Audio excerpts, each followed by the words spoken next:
رسول یہ ہے کہ نبی نے جہاں جوتا اتار دیا وہاں جوتا اتار دیا جائے، اور نبی نے جہاں جوتا پہن لیا وہاں جوتا پہن لیا جائے۔ صحابہ نے اس کو محبت رسول سمجھا ہے میرے پیارے ساتھی۔ اور ربیع الاول کا مہینہ اگر ایک طرف نبی کی پیدائش کا مہینہ ہے تو دوسری طرف نبی کی وفات کا مہینہ ہے۔ اگر اسلام میں کسی کی پیدائش کی خوشی ہے تو پھر کسی کی موت کا غم بھی ہونا چاہیے، لیکن اسلام ان سب فضولیات سے پاک ہے میرے پیارے ساتھ۔ اور جس کو یہ یاد ہے کہ ربیع الاول کے مہینے میں اللہ کے نبی پیدا ہوئے، اس کو یہ بھی یاد ہونا چاہیے کہ اسی مہینے میں اللہ کے نبی کا انتقال بھی ہے۔ اچھا، آپ کو یہ پتا ہے ربیع الاول کے پہلے کون سا مہینہ آتا ہے؟ آپ لوگ بتائیے کون سا مہینہ آتا ہے ربیع الاول کے پہلے؟ معلوم ہے؟ جنوری، فروری، مارچ، اپریل سب کو آتا ہے۔ اسلامی کیلنڈر کے 12 مہینوں کا نام بھی ہمیں اور آپ کو نہیں پتا۔ وضع میں تم ہو نصارہ تو تمدن میں ہنود، یہ مسلمان ہیں جنہیں دیکھ کے شرمائیں یہود۔ آج کے مسلمان کو اسلامی 12 مہینوں کے نام بھی نہیں پتا۔ اگر پوچھا جائے کہ اسلامی کیلنڈر کا پہلا مہینہ کون ہے تو بہت سارے لوگ یہ بھی نہیں بتا پائیں گے پہلا مہینہ کون سا ہے۔ ربیع الاول کے پہلے مہینہ کون سا آتا ہے؟ صفر کا۔ صفر کی آخری تاریخ تھی، 28 یا 29 تاریخ تھی۔ ایک انصاری صحابی کے جنازے میں اللہ کے نبی گئے ہوئے تھے، جنازے سے آپ لوٹ رہے تھے، آپ کے سر میں شدید درد شروع ہوا۔ آپ جب گھر پر تشریف لائے، آپ نے اماں عائشہ سے فرمایا، عائشہ واراساؤ، میرے سر میں بہت تیز درد ہو رہا ہے۔ اماں عائشہ نے فرمایا، اے اللہ کے نبی، آج تو میرے سر میں بھی بہت زیادہ درد ہو رہا ہے۔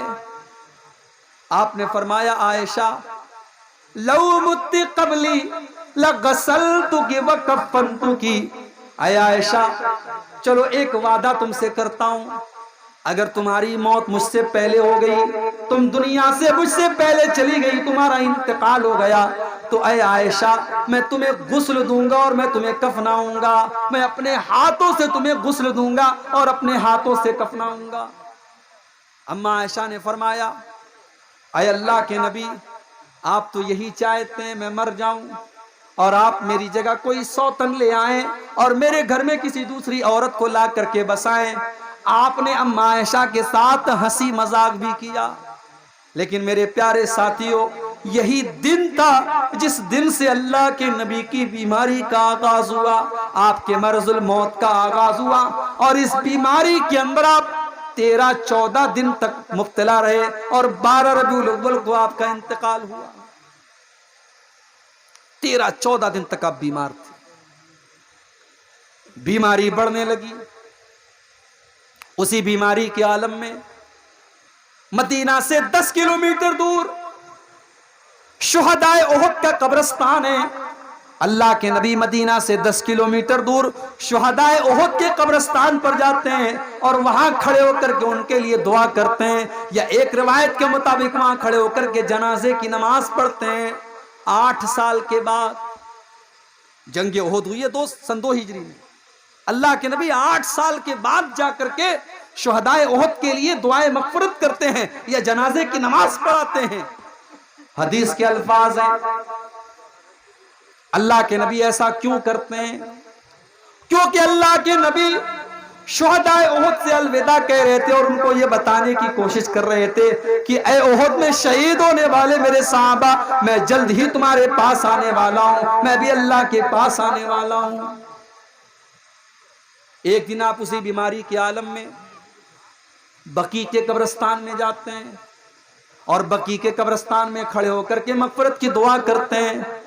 اس کے بعد آپ مسجد میں آتے ہیں اور منبر پر کھڑے ہوتے ہیں اور خطبہ دیتے ہیں اور خطبے میں فرماتے ہیں انی بین ایدیکم فرتن وانا علیکم شہید، او لوگو میں تم سب سے آگے جانے والا ہوں اور میں قیامت کے دن تمہارے بارے میں گواہی دینے والا ہوں، اور تم سے ملاقات حوض کوثر پر ہوگی اور میں یہاں سے اپنے حوض کوثر کو دیکھ رہا ہوں۔ او لوگو مجھے یہ ڈر نہیں ہے کہ تم میرے بعد شرک کرنے لگو گے، مجھے ڈر ہے تو اس بات کا ڈر ہے کہ کہیں تم دنیا کے فتنے میں نہ پڑ جاؤ، کہیں دنیا کی رنگینیوں میں نہ کھو جاؤ۔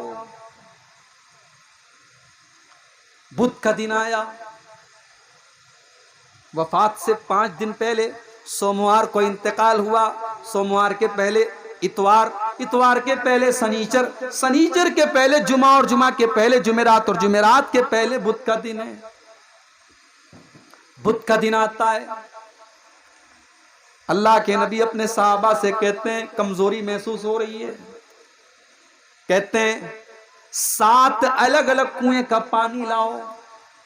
7 الگ الگ کنویں کا پانی لایا گیا، اللہ کے نبی نے غسل کیا، غسل کرنے کے بعد آپ نے اپنے سر کے اوپر پٹی باندھی اور مسجد میں تشریف لائے اور ظہر کی نماز آپ نے پڑھائی۔ ظہر کی نماز پڑھانے کے بعد آپ نے خطبہ دیا اور اس خطبے میں آپ نے فرمایا ان اللہ خیر عبدا بین ان یختار ما عنده وبین زہرۃ الدنیا، اللہ تعالیٰ نے اپنے ایک بندے کو یہ آپشن دیا، یہ چوائس دی کہ چاہو تو دنیا کی زینت کو لے لو، دنیا کی دولت کو لے لو، دنیا کی کچھ زندگی لے لو، اور چاہو تو میرے پاس آ جاؤ۔ اللہ کے اس بندے نے اللہ کے پاس جانے کو پسند کیا اور اللہ کا وہ بندہ اللہ کے پاس جانے کے لیے تیار ہو گیا۔ ابھی نبی نے اتنا ہی کہا تھا، صحابہ کا مجمع بیٹھا ہوا ہے، ابو بکر صدیق بھی بیٹھے ہیں اور ابو بکر صدیق کی آنکھوں سے آنسو بہ رہے ہیں، اور ابو بکر صدیق کہتے ہیں فدیناک بآبائنا وامہاتنا، اے اللہ کے نبی ہمارے ماں باپ آپ کے اوپر قربان، ہمارے ماں باپ آپ کے اوپر قربان۔ صحابہ حیران ہیں کہ یہ ابو بکر رو کیوں رہے ہیں، ابو بکر کی آنکھوں سے آنسو کیوں بہ رہے ہیں، اور ابو بکر بار بار یہ کیوں کہہ رہے ہیں کہ اے اللہ کے نبی ہمارے ماں باپ آپ کے اوپر قربان ہوں۔